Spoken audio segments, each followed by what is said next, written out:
Hello guys, स्वागत है आप सभी का ऑनलाइन स्टडी एकेडमी में। दोस्तों, रोजगार और निर्माण का नया अंक प्रकाशित हो चुका है जो कि 4 जुलाई से लेकर 10 जुलाई 2022 तक का है। और पिछले हफ्ते वीडियो नहीं आ पाई थी कुछ रीज़न से, तो जो पिछला एडिशन था 27 जून से 3 जुलाई तक का, उसे भी हम इस वीडियो में कवर करेंगे। तो वीडियो काफ़ी ज़्यादा इंपॉर्टेंट होने वाला है, दो एडिशन कवर करेंगे इसमें। तो आइए जल्दी से शुरू करते हैं।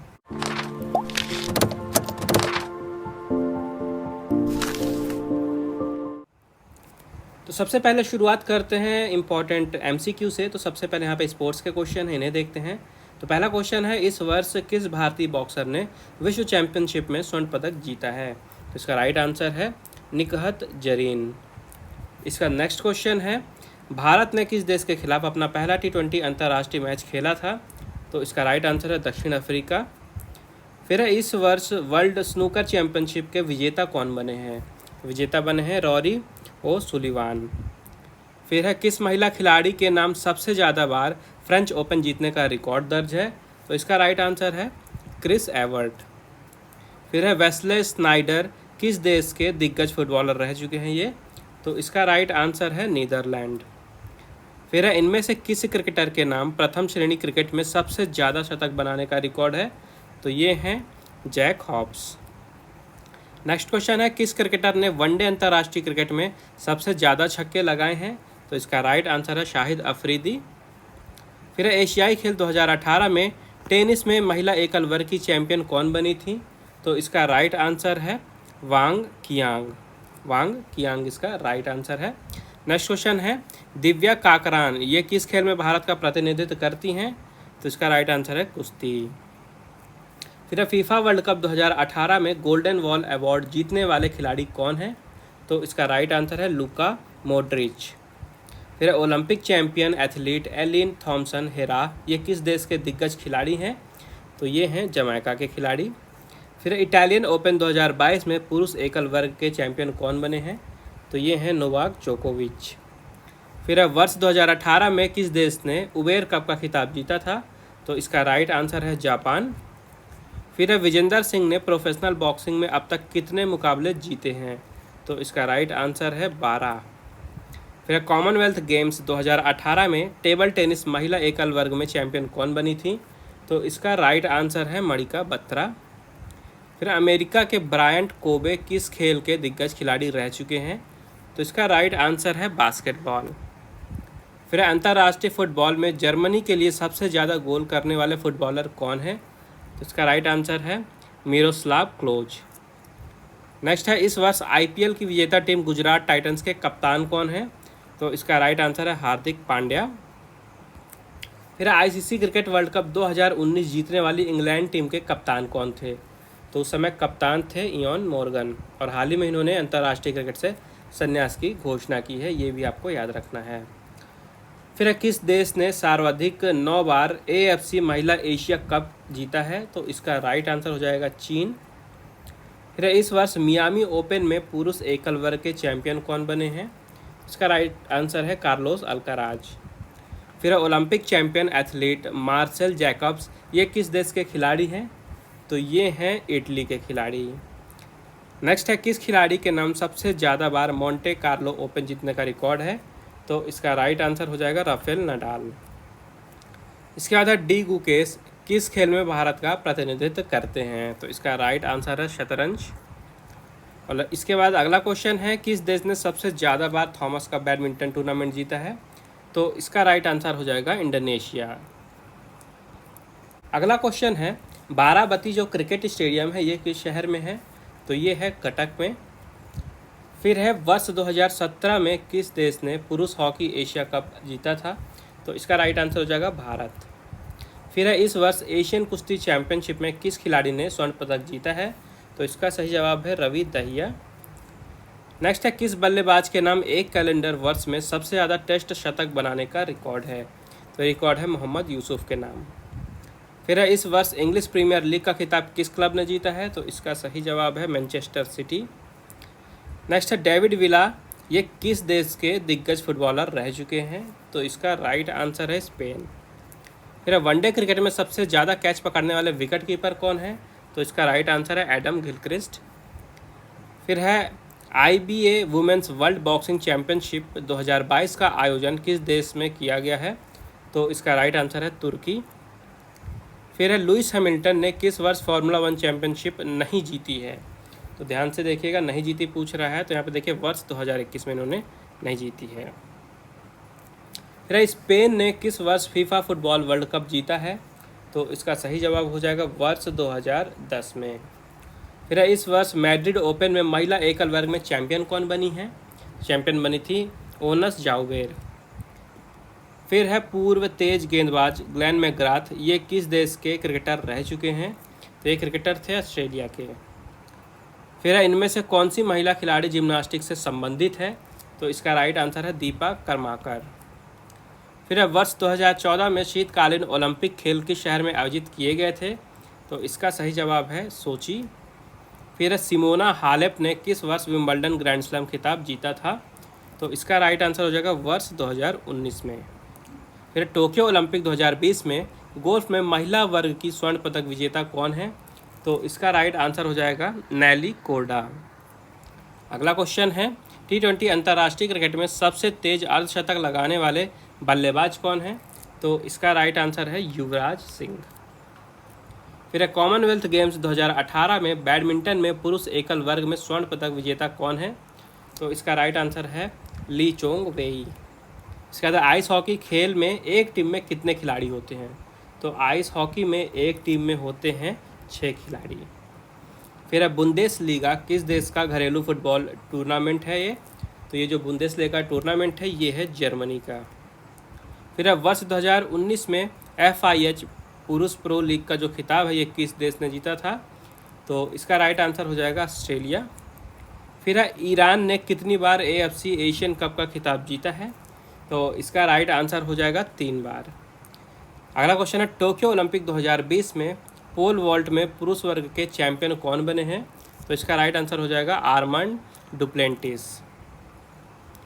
फिर है वर्ष 2021 में US ओपन में महिला एकल वर्ग में चैंपियन कौन बनी थी? तो इसका राइट आंसर है एमा राडुकानु। और आखिरी क्वेश्चन है महिला टेनिस खिलाड़ी बेलिंडा बेनकिक, ये किस देश का प्रतिनिधित्व करती हैं? तो ये प्रतिनिधित्व करती हैं स्विट्जरलैंड का। आगे यहाँ पे देखिए सामान्य हिंदी साहित्य के कुछ क्वेश्चन हैं, इन्हें भी देख लेते हैं। तो पहला क्वेश्चन है रस संप्रदाय के प्रवर्तक का नाम क्या है? तो ये हैं भरत मुनि। फिर है भरत मुनि के ग्रंथ नाम बताइए। जो भरत मुनि है उनके ग्रंथ का आपको नाम बताना 4 ऑप्शन में से। जो नाट्य शास्त्र है ये ग्रंथ है भरत मुनि का। फिर है इनमें से कौन सा आचार्य रस सूत्र की व्याख्याता नहीं है? तो इसका राइट आंसर है आनंद वर्धन। फिर है साधारणीकरण जो सिद्धांत है इसके प्रवर्तक आचार्य कौन है? तो ये आचार्य हैं भट्टनायक जी। फिर है भट्टनायक के भुक्तिवाद का मूल आधार इनमें से क्या है? तो ये है सांख्य दर्शन। फिर है रस सूत्र में संयोग का अर्थ व्यंग व्यंजक संबंध माना है अभिनव गुप्त ने। अभिनव गुप्त इसका राइट आंसर होगा। फिर है स्थायी भाव की संख्या कितनी मानी गई है? जो स्थायी भाव होते हैं आपको बताना है कि इनकी संख्या कितनी होती है। तो इनकी संख्या होती है 9। फिर है इनमें से कौन सा स्थायी भाव नहीं है? तो जो हर्ष है ये स्थायी भाव नहीं है। फिर है किस रस को रसराज की संज्ञा दी गई है? तो यह है श्रृंगार। फिर है आलंबन की चेष्टाओं को क्या कहा जाता है? तो इसे कहा जाता है उद्दीपन। फिर है आश्रय की चेष्टाएं इनमें से किस वर्ग के अंतर्गत आती हैं? तो ये अनुभाव के अंतर्गत आती हैं। नेक्स्ट है संचारी भावों की संख्या कितनी होती है? तो ये है 33 यानी कि 33।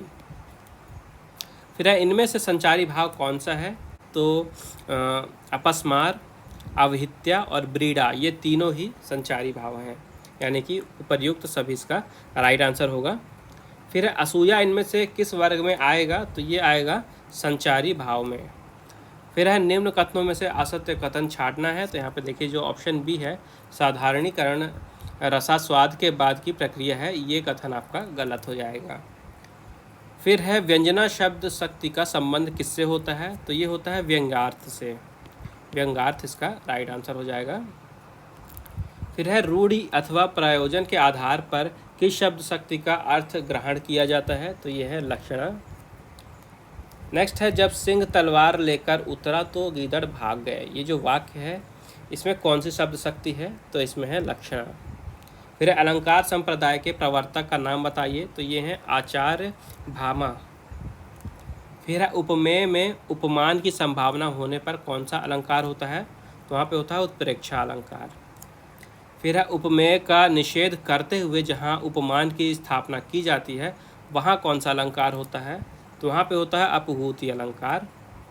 नेक्स्ट है कह रघुपति के चरित उदारा, कह मति मोर निरत संसारा, इसमें कौन सा अलंकार है, तो इसमें है निदर्शना अलंकार।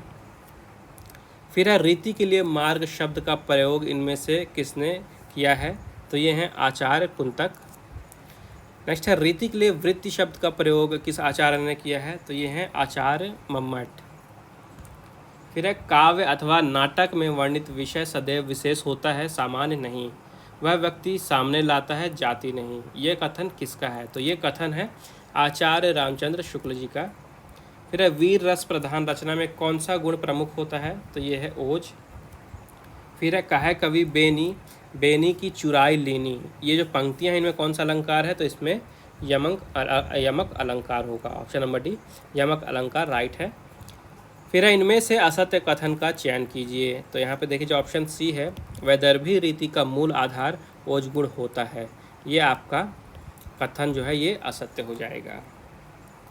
फिर देखिए लोक व्यवहार में प्रयुक्त न होने वाले शब्दों का काव्य में प्रयोग करने पर कौन सा दोष माना जाता है, तो ये दोष कहलाता है अश्लीलत्व दोष, अश्लीलत्व दोष, option number B is the right answer. फिर है काव्य में अनावश्यक शब्दों का प्रयोग होने पे कौन सा दोष होता है, तो ये होता है अधिक पदत्व दोष, अधिक पदत्व दोष। फिर है कार्य और करण में संगति न होने पे कौन सा अलंकार होता है, तो ये होता है असंगति। फिर है नाक का मोती अधर की क्रांति से, बीज दाड़िम का समझकर भ्रांति से, देखकर सहसा हुआ शुक मौन है, सोचता है अन शुक यह कौन है, ये जो पंक्तियाँ इसमें कौन सा अलंकार है, तो इसमें हो जाएगा आपका भ्रांतिमान अलंकार। फिर है ध्वनि प्रस्थापन परमाचार्य की पदवी इनमें से किसको दी जाती है, तो ये है मम्मट। फिर है बिंब अमिघा की अपेक्षा लक्षणा और व्यंजना पर आधारित होता है, ये जो कथन है इसके समीक्षक कौन हैं, तो इसके समीक्षक हैं केदारनाथ सिंह जी। फिर है चक्षुष बिंब का संबंध किससे होता है, तो चाक्षुष बिंब का संबंध होता है नेत्र से। फिर है दिवा स्वप्नात्मक अथवा दुस्वप्नात्मक बिंब का दूसरा नाम क्या है, तो इसे फैंटेसी कहा जाता है इंग्लिश में। फिर है काव्य शोभा कारण धर्मान अलंकरान प्रच्छकते, ये परिभाषा इनमें से किस आचार्य ने दी थी, तो ये दी गई थी आचार्य दंडी जी के द्वारा। फिर है भूषण बिनु न विराजई कविता विनति मित, यह कथन किसका है, तो ये कथन है केशव दास का। नेक्स्ट है इनमें से किस आचार्य ने वाक्य रसात्मक काव्य कहा है, तो ये हैं विश्वनाथ जी। फिर है आधुनिकता के बारे में 3 अध्याय किसकी कृति हैं, तो देखिए जो 4 ऑप्शन दिए गए हैं आपको, इनमें से आपको बताना है कि आधुनिकता के बारे में जो 3 अध्याय है ये किसकी कृति है, तो ये है डॉक्टर धनंजय वर्मा की, डॉक्टर धनंजय वर्मा। फिर है हिंदी की रीति ग्रंथ आलोचना के किस वर्ग से संबंधित है, तो ये संबंधित है सैद्धांतिक समालोचना से। फिर है जहाँ एक शब्द या अप्रस्तुत संपूर्ण अर्थ संदर्भ को व्यक्त करता है वह इनमें से किस वर्ग के अंतर्गत आता है, तो वह अंतर्गत आता है प्रतीप के। फिर है जो बिंब एक से अधिक इंद्रियों को तृप्त करते हैं वो किस वर्ग में आएंगे, तो ये आएंगे संकुल बिंब में। फिर है इनमें से डॉक्टर नागेंद्र का ग्रंथ कौन सा है, तो ये है रस सिद्धांत। इसके बाद कौन सा अलंकार अर्थालंकार है, तो ये है प्रतिवस्तु उपमा, प्रतिवस्तु उपमा जो है ये अर्थालंकार है। फिर है मूर्ति देवी पुरस्कार प्राप्तकर्ता इनमें से कौन नहीं है, तो जयशंकर प्रसाद जी इसमें से प्राप्तकर्ता नहीं है, किसके, मूर्ति देवी पुरस्कार से। फिर है मुझे चांद चाहिए, ये जो उपन्यास है इसको कौन सा पुरस्कार प्राप्त हुआ है, तो इसे साहित्य अकादमी पुरस्कार प्राप्त हुआ था। अब देखिए यहाँ पे जनरल इंग्लिश के क्वेश्चन है, इन्हें देखते हैं। तो सबसे पहले यहाँ पे हमें आर्टिकल भरने हैं। तो पहला क्वेश्चन है Raja is dash Sachin Tendulkar of our college, यहाँ पे क्या आएगा, यहाँ पे आएगा द, तो क्या होगा, Raja is the Sachin Tendulkar of our college. फिर है you can take dash Wainganga express to Bengaluru, तो इसका राइट आंसर हो जाएगा, यहाँ पे भी आएगा द तो you can take the Wainganga express to Bangalore. फिर है my mother is dash good cook, तो यहाँ पे क्या आएगा, यहाँ पे आएगा आ, my mother is a good cook. फिर है I bought dash book on political issues of India last week, तो यहाँ पे क्या आएगा, यहाँ पे भी आएगा आ, तो I bought a book on political issues of India last week. फिर है she was born and brought up in dash west, तो यहाँ पे क्या आएगा, यहाँ पे आएगा the, she was born and brought up in the west. फिर यहाँ पे देखिए हमें प्रीपोजिशंस भरने हैं। तो पहला क्वेश्चन है my brother went to the market dash vegetables and medicines, तो यहाँ पे क्या आएगा, यहाँ पे आएगा for, my brother went to the market for vegetables and medicines. Next है Raj cut the watermelon dash a knife, तो यहाँ पे क्या आएगा, यहाँ पे आएगा विथ, तो Raj cut the watermelon with a knife.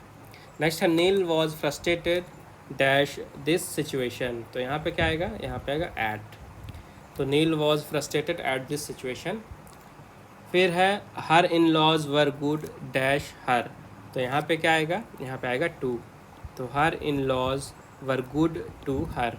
फिर है people often make fun dash what they do not understand, तो यहाँ पे क्या आएगा, यहाँ पे आएगा of, people often make fun of what they do not understand.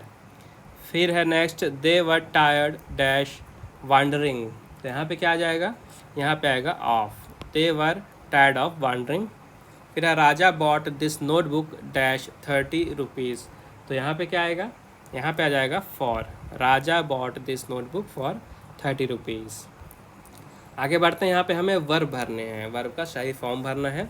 तो they dash chess at present, तो यहाँ पे क्या आएगा, यहाँ पे आएगा they are playing chess at present. फिर है we will pay him when he dash the work, तो यहाँ पे क्या आएगा, यहाँ पे आ जाएगा we will pay him when he completes the work. फिर है Seenu dash in this flat since 2006, तो यहाँ पे आएगा Seenu has been living in this flat since 2006। फिर है Gopi dash his mother when he was very young, तो यहाँ पे क्या आएगा, तो यहाँ पे आएगा lost, Gopi lost his mother when he was very young. Next है Geeta dash the red fort in new Delhi, तो यहाँ पे क्या आएगा, यहाँ पे आएगा saw, Geeta saw the red fort in new Delhi. और इसके बाद है he dash to attend the meeting yesterday, तो यहाँ पे क्या आ जाएगा, यहाँ पे आएगा failed, he failed to attend the meeting yesterday. अब यहाँ पे हमें देखिए वॉइस चेंज करनी है। तो सबसे पहला क्वेश्चन है कॉपी दिस मैटर, तो इसका राइट आंसर हो जाएगा आपका let this matter be copied. फिर a big amount of deposited in the bank by the beggar, big amount is deposited in the bank by the beggar, तो इसका right answer हो जाएगा the beggar deposits big amount in the bank. Next है she was greeted by all the villagers, तो इसका right answer होगा यहाँ पे all the villagers greeted her. इसके बाद है यू कैन मैनेज दैट, तो इसका राइट आंसर क्या होगा, इसका राइट आंसर होगा they can be that can be managed by you, you can manage that, इसका वॉइस चेंज करेंगे तो हो जाएगा that can be managed by you. फिर है कैन ही प्ले चेस, तो इसका राइट आंसर हो जाएगा can chess be played by him. फिर है why didn't you tell me, तो इसका राइट आंसर हो जाएगा वाई वॉजेंट आई टोल्ड। फिर है I will teach you a lesson, तो इसका राइट आंसर हो जाएगा you will be taught a lesson by me. Okay, option number D इसका आंसर हो जाएगा। आगे बढ़ते हैं, यहाँ पे है आइटम्स एंड फ्रेजेस। तो सबसे पहले है अ स्टम्बलिंग ब्लॉक, तो इसका मीनिंग क्या होगा, इसका मीनिंग होता है एन ऑब्स्टेकल टू प्रोग्रेस। फिर है टर्न अ डेफ ईयर, इसका मीनिंग क्या होगा, इसका मीनिंग होगा to ignore what someone is saying. फिर है ईट लाइक अ हॉर्स, इसका मीनिंग होता है ईटिंग टू एक्सेसिवली। फिर है गो द एक्स्ट्रा माइल, तो इसका मीनिंग होता है यहाँ पे देखिए to make an extra effort. इसके बाद है टेक अ रेन चेक, तो इसका मतलब क्या होगा, इसका मीनिंग होता है पोस्टपोन अ प्लान। फिर यहाँ पे हमें अपोजिट मीनिंग वाले वर्ड चूज़ करने हैं। तो सबसे पहले है कावर्डाइज, तो इसका अपोजिट मीनिंग वाला वर्ड होगा करेज। फिर है डोसाइल, तो डोसाइल का अपोजिट मीनिंग वाला वर्ड हो जाएगा डिसओबीडियंट। फिर है फ्लो, फ्लो का अपोजिट मीनिंग वाला वर्ड होगा एब। फिर है एक्सक्लूड, तो एक्सक्लूड का अपोजिट मीनिंग वाला वर्ड होगा इंक्लूड। इसके बाद है अर्बन, तो अर्बन का अपोजिट मीनिंग होगा रूरल। फिर यहाँ पे देखिए सिनोनिम है, यानी कि सेम मीनिंग वाले ऑप्शन हमें सेलेक्ट करने हैं। तो सबसे पहले है एफर्टलेस। एफर्टलेस का सिनोनिम हो जाएगा यहाँ पे ईजी। फिर है अबेट, तो अबेट का यहाँ पे सिनोनिम हो जाएगा डिक्लाइन। फिर है लीथल, लीथल का सिनोनिम होगा फैटल। फिर है रैश, रैश का सिनोनिम होगा यहाँ पे इरिटेशन। फिर है एबोमिनेबल, तो इसका सिनोनिम हो जाएगा यहाँ पे रिपल्सिव। आगे बढ़ते हैं, यहाँ पे वन वर्ड सब्स्टिट्यूशन हमें टिक करने हैं। तो देखिए पहला क्वेश्चन है a place where animals are killed, तो वो प्लेस क्या कहलाता है, ये कहलाता है स्लॉटर हाउस। फिर a child who stays away from school without permission, तो इसे क्या कहेंगे, इसे कहेंगे ट्रॉन्ट। फिर a people who can vote in an election, तो उन्हें क्या कहेंगे, ऐसे पीपल्स को कहेंगे इलेक्ट्रेट। फिर a shelter for a dog, उस प्लेस को क्या कहते हैं, इसे कहा जाता है कैनल। फिर a humour that describes the weaknesses, तो इसे क्या कहेंगे, इसे कहेंगे सटायर। फिर यहाँ पे देखिए एक वर्ड दिया है, उसकी हमें सही स्पेलिंग चूज़ करनी है 4 ऑप्शन में से। देखिए पहला वर्ड है 46 क्वेश्चन में लैंग्वेज, तो इसकी स्पेलिंग ऑप्शन नंबर 1 पे ही सही दी हुई है। फिर है 47 में रेफ्रिजरेटर, तो रेफ्रिजरेटर की जो सही स्पेलिंग है ये है ऑप्शन सी में। फिर है पार्लियामेंट, तो पार्लियामेंट की सही स्पेलिंग है यहाँ पे ऑप्शन नंबर डी में। फिर है रिसर्च, तो रिसर्च की सही स्पेलिंग है ऑप्शन नंबर डी। और लास्ट है यहाँ पे देखिए ऑडिटोरियम, तो इसकी ऑप्शन नंबर 1 में यानी कि ए में सही स्पेलिंग दी हुई है। फिर इसके बाद आते हैं महत्वपूर्ण दिवस की ओर। तो सबसे पहले देखिए 23 जून को मनाया गया संयुक्त राष्ट्र लोक सेवा दिवस, यानी कि United Nations public service day. हर साल ये दिन 23 जून को मनाया जाता है। इस साल की थीम याद रखिएगा, थीम रखी गई है बिल्डिंग बैक बेटर फ्रॉम कोविड-19, enhancing innovative partnerships to meet the sustainable development goals. Theme काफ़ी ज़्यादा लंबी है आई नो, लेकिन काफ़ी ज़्यादा इम्पॉर्टेंट है, चांसेस एग्ज़ाम में आने के, इसलिए आपको याद रखनी है। तो डेट तो याद रखिएगा ही, हर साल 23 जून को मनाया जाता है संयुक्त राष्ट्र लोक सेवा दिवस। इसके अलावा थीम याद रखिएगा बिल्डिंग बैक बेटर फ्रॉम कोविड-19, enhancing innovative partnership to meet the sustainable development goals. ये दिन मनाया क्यों जाता है, तो जो सार्वजनिक संस्थान हैं और लोक सेवक हैं, इनके मूल्यों की सराहना करने के लिए 23 जून को संयुक्त राष्ट्र लोक सेवा दिवस के रूप में मनाया जाता है। तो दुनिया भर में जितने भी क्षेत्र हैं उनके विकास में जो सार्वजनिक सेवा का योगदान होता है उसकी भूमिका पे ये प्रकाश भी डालता है। तो डेट और थीम याद रखिएगा। फिर है अंतर्राष्ट्रीय सहकारिता दिवस, यानी कि इंटरनेशनल डे ऑफ कोऑपरेटिव्स। तो ये 2022 में मनाया गया है 2 जुलाई को। इस साल इसकी थीम रखी गई है cooperatives build a better world. याद रखिएगा theme, cooperatives build a better world. अब ध्यान से सुनिएगा, यहाँ पे एक चीज़ बता रहा हूँ, हर साल ये 2 जुलाई को नहीं मनाया जाता, ये 2022 में 2 जुलाई को मनाया जाता है। एक्चुअली में ये जो अंतर्राष्ट्रीय सहकारिता दिवस है ये जुलाई का जो पहला शनिवार होता है, यानी कि फर्स्ट सैटरडे ऑफ जुलाई, तब मनाया जाता है। तो इस साल पहला शनिवार पड़ा कब, 2 जुलाई को, इसलिए इस साल 2 जुलाई को मनाया गया है। तो याद रखिएगा इस साल 2 जुलाई में मनाया गया अंतर्राष्ट्रीय सहकारिता दिवस, जिसे इंटरनेशनल डे ऑफ कोऑपरेटिव भी कहा जाता है। और इस साल की थीम है cooperatives build a better world. फिर नज़र डालते हैं पिछले हफ्ते के कुछ इंपॉर्टेंट न्यूज़ पे। तो सबसे पहले यहाँ पे देखिए पिनाका MK1 मिसाइल है, जिसका हाल ही में एडवांस वर्जन का सफल परीक्षण किया है। तो भारतीय सेना ने अभी हाल ही में जैसलमेर के पोखरण फील्ड फायरिंग रेंज में पिनाका MK1 मिसाइल के एडवांस वर्जन का सफल परीक्षण किया है। तो इस मिसाइल की खासियत क्या है, इस मिसाइल की खासियत ये है कि इसको दागने के बाद भी ये जो मिसाइल है ये अपनी दिशा बदलने में सक्षम है। तो अभी जो टेस्टिंग की गई थी इसमें इस मिसाइल ने 45 किलोमीटर दूर के टारगेट को यहाँ पे पूरी तरह से अचीव किया और सटीक निशाना लगाया। इसके बाद आगे बढ़ते हैं, तो यहाँ पे इसरो ने यहाँ पे संचार उपग्रह जिसका नाम है GSAT-24, इसको सफलतापूर्वक लॉन्च किया है। तो इसरो यानी कि Indian space and research organisation, यानी कि हिंदी में बात करें तो भारतीय अंतरिक्ष अनुसंधान संगठन, इन्होंने अपनी commercial branch new space India limited के लिए बनाए गए एक नए संचार उपग्रह जिसको GSAT-24 नाम दिया है, इसको हाल ही में फ्रेंच गयाना के कोरू से सफलतापूर्वक लॉन्च किया है। ये जो उपग्रह है इसको फ्रांसीसी कंपनी एरियन स्पेस ने अंतरिक्ष में स्थापित किया है। आगे यहाँ पे देखिए, यहाँ पे vertical launch short range surface to air missile का सफल परीक्षण किया गया है। DRDO यानी कि defence research and development organisation यानी कि रक्षा अनुसंधान और विकास संगठन, इन्होंने उड़ीसा के चांदीपुर तट पर एक भारतीय नौसेना जहाज से vertical launch short range surface to air missile का सफल परीक्षण किया अभी हाल ही में। इसके बाद DRDO की न्यूज़ है, इन्होंने स्वदेश निर्मित एंटी टैंक मिसाइल का सफल परीक्षण किया है। तो पूरी तरह से ये जो एंटी टैंक मिसाइल है ये स्वदेश में निर्मित है, यानी भारत में ही बनी है। और इन्होंने जानकारी दी है कि युद्धक टैंक अर्जुन से स्वदेश निर्मित एंटी टैंक मिसाइल का सफल परीक्षण किया गया अभी हाल ही में। तो ये जो सफल परीक्षण है ये DRDO और भारतीय सेना ने मिलकर महाराष्ट्र के अहमदनगर में किया है। इसके बाद देखिए, केंद्रीय संचार एवं दूरसंचार मंत्री हैं श्री अश्विनी वैष्णव जी, इनका तो सबसे पहले आपको नाम याद रखना है। इन्होंने अभी हाल ही में डाक विभाग के एक ई-लर्निंग पोर्टल को लॉन्च किया है। जो ई-लर्निंग पोर्टल है इसका नाम सबसे ज़्यादा इम्पॉर्टेंट है, इसका नाम याद रखिएगा, डाक कर्मयोगी। ठीक है, डाक कर्मयोगी इस पोर्टल का नाम दिया गया है।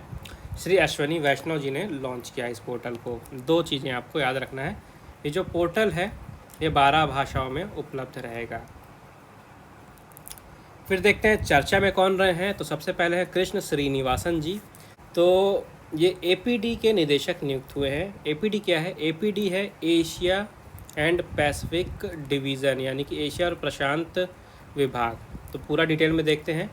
तो जो IMF है, इंटरनेशनल मॉनेटरी फंड यानी कि अंतर्राष्ट्रीय मुद्रा कोष, यहाँ की जो MD है क्रिस्टलिना जॉर्जीवा, इन्होंने भारत के कृष्णा श्रीनिवासन को एशिया एवं प्रशांत विभाग यानी कि शॉर्ट में जिसे APD कहा गया है, तो APD का निदेशक नियुक्त किया है। तो इम्पॉर्टेंट नाम है, इंटरनेशनल लेवल पे ये अपॉइंटमेंट हुई है, याद रखिएगा। एशिया और प्रशांत विभाग के निदेशक नियुक्त हुए हैं कृष्ण श्रीनिवासन जी, और किस चीज़ के? अंतर्राष्ट्रीय मुद्रा कोष के, ये भी याद रखिएगा।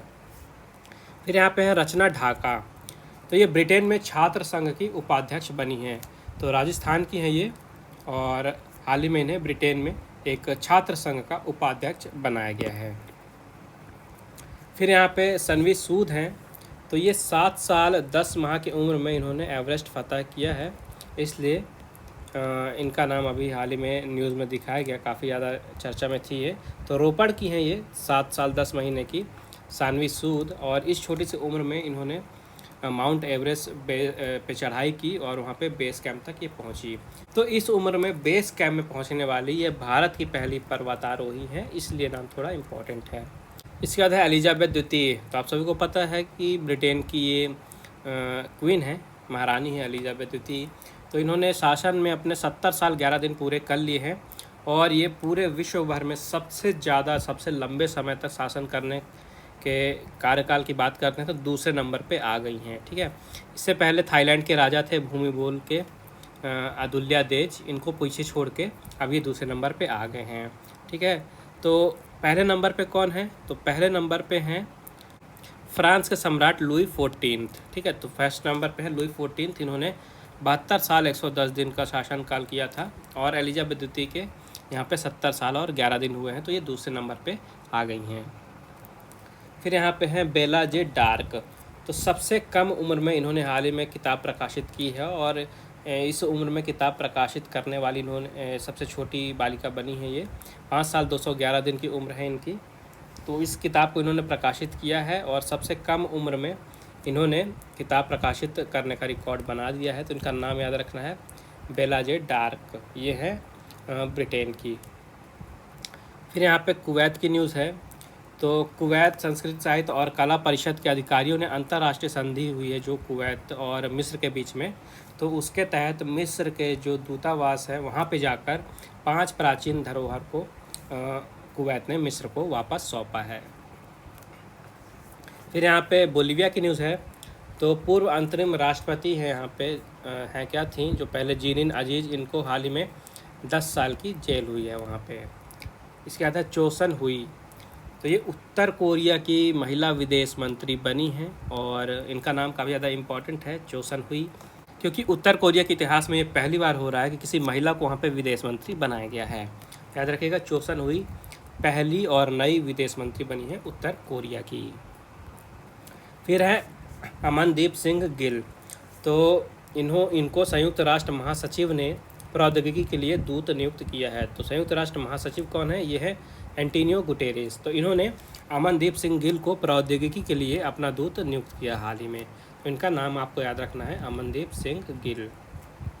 फिर है भोगेश्वर, जो कि एक हाथी है और हाल ही में इसका निधन हुआ है। इसकी खासियत ये थी कि एशिया का ये सबसे लंबे दांत वाला हाथी था। तो कर्नाटक और तमिलनाडु के बॉर्डर पर स्थित है एक काबिनी बैकवाटर, यहाँ पे ये रहता था हाथी, जिसका नाम दिया गया था भोगेश्वर। हाल ही में इसका निधन हो गया है, इसलिए ये न्यूज़ में था और इम्पॉर्टेंट इसीलिए है क्योंकि ये एशिया का सबसे लंबे दांत वाला हाथी था। इसका जो एक दांत है ये 2.54 मीटर यानी कि लगभग 8 फीट 4 इंच लंबा था और जो दूसरा दांत था ये 2.34 मीटर यानी कि 7 फीट 8 इंच लंबा था। फिर है जस्टिस रंजना प्रकाश देसाई। तो ये भारतीय प्रेस परिषद की अध्यक्ष नामित हुई हैं। सुप्रीम कोर्ट की पूर्व जज रह चुकी हैं जस्टिस रंजना प्रकाश देसाई। हाल ही में इनका चयन भारतीय प्रेस परिषद के अध्यक्ष के तौर पर किया गया है। तो ये भी इम्पोर्टेंट नाम है, ये भी आपको याद रखना है।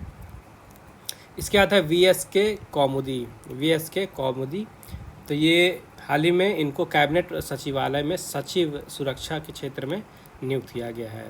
तो याद रखिएगा, वीएसके कौमुदी सचिवालय में सचिव सुरक्षा नियुक्त किए गए हैं। फिर है राधा आयगर। तो ये भारतवंशी हैं, इनको पेंटागन में उप रक्षा सचिव नामित किया गया है। तो अमेरिका के राष्ट्रपति जो बाइडन जी ने भारतवंशी राधा आयंगर को रक्षा मुख्यालय पेंटागन के एक बड़े पद के लिए नामित किया है, जो कि है उप रक्षा सचिव का। फिर है रुचिका कंबोज। तो ये यूएन में भारत की स्थायी प्रतिनिधि बनी है। काफ़ी ज़्यादा इम्पोर्टेंट नाम है, ठीक है। अंतर्राष्ट्रीय लेवल है, ऊपर से यूएन यानी कि यूनाइटेड नेशन है, संयुक्त राष्ट्र है, तो इम्पोर्टेंट तो है ही। क्वेश्चन बनने के काफ़ी ज़्यादा चांसेस है। तो पहले भारत की ओर से जो स्थायी प्रतिनिधि थे ये थे टीएस तिरुमूर्ति जी, और अब टीएस तिरुमूर्ति जी की जगह आ गई हैं रुचिरा कंबोज। तो ये संयुक्त राष्ट्र में भारत की स्थायी प्रतिनिधि बन गई हैं। इसके बाद कंबोडिया की न्यूज़ है। तो कंबोडिया के मेकांग नदी है, यहाँ पे मीठे पानी की सबसे बड़ी मछली अभी पाई गई है। तो ये जो मछली पाई गई है इसकी प्रजाति का नाम है स्टिंगरे। तो स्टिंगरे आपको प्रजाति का नाम याद रखना है। और जो मछली है ये करीबन 13 फीट लंबी है और इसका वजन लगभग 300 किलोग्राम है। इसके बाद है डैनियल स्कैली। तो इन्होंने 3000 पुशअप लगा के रिकॉर्ड बनाया है। तो इन्होंने एक्चुअली में ऑस्ट्रेलिया के हैं डैनियल स्कैली। इन्होंने 1 घंटे में 3182 पुशअप लगाए हैं और इन्होंने वर्ल्ड रिकॉर्ड बनाया है। फिर दक्षिण कोरिया की न्यूज़ है। तो दक्षिण कोरिया का एक स्वदेशी रॉकेट है जिसका नाम है नूरी। तो ये दक्षिण कोरिया का अपना पहला स्वदेशी अंतरिक्ष रॉकेट था, इसलिए न्यूज़ में है, इम्पॉर्टेंट है। तो इस रॉकेट का आपको नाम याद रखना है, नूरी। नूरी कहाँ का स्वदेशी रॉकेट है? दक्षिण कोरिया का। तो हाल ही में इसको सफलतापूर्वक अंतरिक्ष में लॉन्च किया गया है। फिर यहाँ पे धावक हैं रिकी लाइटफुट। इन्होंने रेस जीती है 22 मील की, और ये रेस इन्होंने किससे जीती? इन्होंने घोड़ों से रेस जीती है, ठीक है। घोड़ों की रेस में ये दौड़े थे और इन्होंने उस रेस में घोड़ों को हरा दिया। 22 मील की ये रेस थी। इनका नाम याद रखिएगा, रिकी लाइटफुट। तो इन्होंने इस रेस में घोड़ों को हरा के रिकॉर्ड बनाया है। इन्होंने 2 घंटे 22 मिनट और 23 सेकंड में घोड़े को हराया है, जो कि 22 मील की रेस थी। इसके पहले 2009 में हू लाब ने इस प्रतियोगिता को जीता था और 2007 में फ्लोरियन होस्टिंगर ने इस रेस को जीता था, और अब 2022 में जीते हैं रिकी लाइटफुट। फिर यहाँ पे अमेरिका की न्यूज़ है। यहाँ पे देखिए, national museum of Asian Pacific American history and culture की स्थापना को मंजूरी दे दी गई है। तो जो अमेरिका के राष्ट्रपति हैं जो बाइडन, इन्होंने national museum of Asian Pacific American history and culture की स्थापना की संभावना तलाशने के लिए एक विधेयक पर हस्ताक्षर किए हैं और उसकी स्थापना को मंजूरी दे दी गई है। इसके बाद है लिसा स्टालेकर। तो ये FICA की नई अध्यक्ष बनी हैं। ये ऑस्ट्रेलिया की पूर्व महिला क्रिकेटर रह चुकी हैं लिसा स्टालेकर। इनको अभी हाल ही में FICA यानी कि federation of international cricketers association, federation of international cricketers association यानी कि FICA, इनका अध्यक्ष बनाया गया है। इसके बाद फिलीपींस की बात करते हैं। तो फिलीपींस में जो राष्ट्रपति थे दुतर्ते, इन्होंने अपना पद छोड़ दिया है और इनके बाद इन्हीं की जो बेटी है सारा दुतर्ते, ये उपराष्ट्रपति बन गई वहाँ की। दुतर्ते के बाद यहाँ पे जो नए राष्ट्रपति बने हैं फिलीपींस के, इनका नाम भी याद रखिएगा।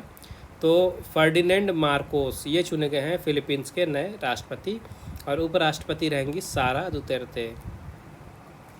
फिर यहाँ पे रामबाई है, इन्होंने 105 वर्ष की उम्र में 100 मीटर दौड़ के यहाँ पे रिकॉर्ड बनाया है। 105 वर्ष की आयु है इनकी। इन्होंने 45.40 सेकंड में 100 मीटर की जो रेस थी उसको पूरा किया है और इसके बाद रिकॉर्ड बनाया है। इसके बाद देखते हैं स्मृति शेष थोड़ा। तो यहाँ पे देखिए एशियाई खेलों में स्वर्ण पदक विजेता जो पूर्व ओलंपियन धावक थे हरिचंद जी का हाल ही में 69 वर्ष की आयु में निधन हो गया है। इसके बाद है साहित्यकार गोपी चंद नारंग जी। तो उर्दू को अरब की भाषा और सांझी सांस्कृतिक विरासत का हिस्सा मानने वाले मशहूर साहित्यकार थे ये प्रोफेसर गोपी चंद नारंग। हाल ही में 91 वर्ष की आयु में इनका भी निधन हो गया है। आगे देखते हैं यहाँ पे खेल चर्चा। तो सबसे ज़्यादा इम्पॉर्टेंट है यहाँ पे देखिए मध्य प्रदेश की न्यूज़। तो जो रणजी ट्रॉफ़ी होती है, ठीक है, 2022 की जो रणजी ट्रॉफ़ी है इसे जीता है मध्य प्रदेश ने मुंबई को हराया है, ठीक है। तो मध्य प्रदेश की इतिहास में पहली बार हुआ है कि रणजी ट्रॉफ़ी को जीता है मध्य प्रदेश ने। 41 बार की चैंपियन मुंबई को मध्य प्रदेश ने हराया यहाँ पे 6 विकेट से, और हिस्ट्री क्रिएट की है। सबसे पहली बार यहाँ पे रणजी ट्रॉफ़ी को जीत लिया है मध्य प्रदेश ने। तो ये चीज़ आपको याद रखनी है। जो फाइनल मैच था ये बेंगलुरु के एम चिन्नास्वामी स्टेडियम में खेला गया था मध्य प्रदेश और मुंबई के बीच में। मध्य प्रदेश के कैप्टन कौन थे याद रखिएगा। तो मध्य प्रदेश के कैप्टन थे आदित्य श्रीवास्तव। तो ये कुछ पॉइंट्स आपको याद रखने हैं यहाँ से। फिर यहाँ पे देखिए चुन इन जी, इन्होंने महिला पीजीए का खिताब जीता है। दक्षिण कोरिया की महिला गोल्फर हैं ये चुन इन जी। इन्होंने महिला पीजीए गोल्फ चैंपियनशिप का खिताब अपने नाम किया है। इसके बाद यहाँ पे है पेत्रा क्वितोवा। तो इन्होंने ईस्टबर्न इंटरनेशनल WTA का खिताब जीता है। चेक गणराज्य की महिला टेनिस खिलाड़ी हैं पेत्रा क्वितोवा। इन्होंने ईस्टर्न चैंपियनशिप WTA का खिताब अपने नाम किया है। इन्होंने फाइनल में लातविया की जेलेन ओस्टोपेंको को हराया है। इसके बाद है स्टेफनोस सित्सिपास। इन्होंने मार्लोका चैंपियनशिप जीती है, ठीक है। तो ग्रीस के अनुभवी टेनिस खिलाड़ी हैं स्टेफनोस सित्सिपास। इन्होंने मार्लोका चैंपियनशिप टेनिस टूर्नामेंट का खिताब अपने नाम किया है। तो इन्होंने इस टूर्नामेंट के फाइनल में स्पेन के रॉबर्ट बटिस्टा आगुट को हराया है। इसके बाद एशियाई चैंपियनशिप की बात करते हैं, जो कि साइकिलिंग का एक कंपटीशन था, तो जिसमें भारत के युवा साइकिलिस्ट हैं जिनका नाम है रोनाल्डो सिंह। तो रोनाल्डो सिंह ने एशियाई ट्रैक चैंपियनशिप में सीनियर वर्ग की स्प्रिंट स्पर्धा में दूसरा स्थान हासिल किया है और यहाँ पे रजत पदक जीता है। और ये एक तरह से हिस्ट्री क्रिएट हुई है, क्योंकि इस टूर्नामेंट में रजत पदक जीतने वाले ये पहले भारतीय साइकिलिस्ट बन गए हैं। फिर यहाँ पे है FIH प्रो लीग, जो कि हॉकी का टूर्नामेंट था। तो इस साल का टूर्नामेंट नीदरलैंड ने जीत लिया है, ठीक है। तो नीदरलैंड की हॉकी टीम ने FIH पुरुष हॉकी प्रो लीग का खिताब अपने नाम किया है।